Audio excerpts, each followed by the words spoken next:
Širdyje visi tikrai nešiojamės meilės savo šaliai spindulį. Tad dabar, artėjant kovo 11, vertėtų prisiminti, už ką galėtume padėkoti savo šaleliai ir taip pasijusti, anot Vinco Kudirkos, lietuviais esą.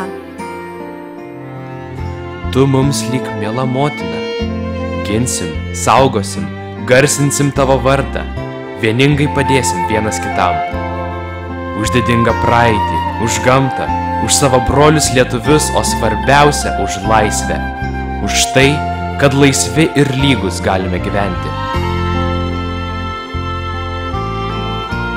Štai už ką visi turime dėkoti Lietuvai, kad ji augina žmonės, kurie ir dabar pasiaukotų dėl tėvynės. Juk mes gimėm lietuviais, tai yra mūsų kraujyje. Ir mes turime kuo didžiuotis. Ir nesvarbu, kuriame pasaulio kampelyje būtume, niekur kitur nebus taip gerai kaip čia, namuose. Ačiū.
Šalis, kuri